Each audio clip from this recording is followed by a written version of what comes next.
Where do you think Dick Clark made all his money? Initially, where do you think he made it? From guys like me. Granted, I cannot say anything derogatory.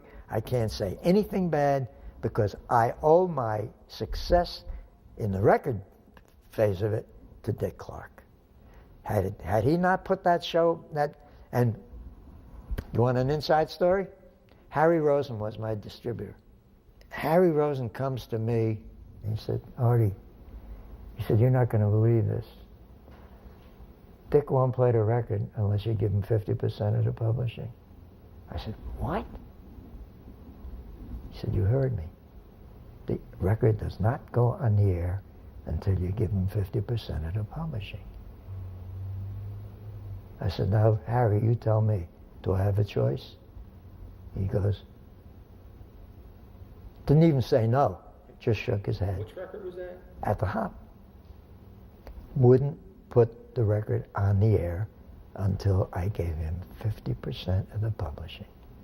But I have to love the guy. You know, it's a bittersweet situation with me. Because without him, and without me saying, go, there'd have been no At the Hop, no Danny and the Juniors. From the inside, I was right in there. I was right part of the whole scene. And I saw this whole crummy situation develop with everybody with their hands out and grab, 50% of publishing, writers' fees, and this and that, and artists getting screwed.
When you say bandstand, as everyone knows, it began in 1952. Everyone knows that it was a radio show that really prompted bandstand to be bandstand. On radio was the 950 Club with Joe Grady and Ed Hurst. Roger Clip at that time, Channel 6 at 46th and Market, was also involved with radio. It was Triangle, which was Walter Annenberg, which was AM and FM. It was Roger Clip's idea to take what they did on WPN, the 950 Club, and try and put it together on television. Joe and I were offered that show before anybody. We got a call from Roger Clip, and he said, can you and Grady be in my office in the Widener building downtown Monday morning at 8:45? I said, of course, sir. I will see you then. It was the shortest interview we've ever had.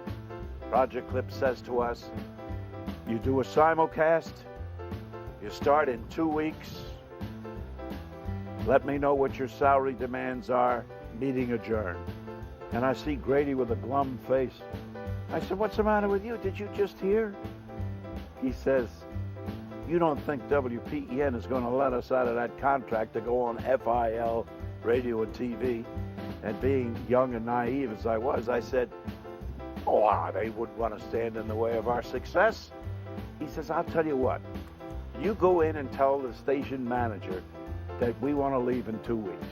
I said, okay, I'll be happy to. I go in and I said to the station manager, we have a great offer from FIL Radio and TV. We start in 2 weeks, so we'd like to leave when we know you'll let us out of the contract. And the station manager says, well, we'll let you know. Little did we know, but that night, Bill Silk, who was the owner of Sunray Drug and head of the radio station, calls Walter Annenberg and says to Walter Annenberg, if you raid our talent, we will take $1 million in advertising and give it to the Evening Bulletin. And I'll never forget, we get a call from the assistant program director. I shall never forget these words. We find that this is not the propitious time to bring you boys over. We'll have to start our own. And that was it. That was the start of Bandstand.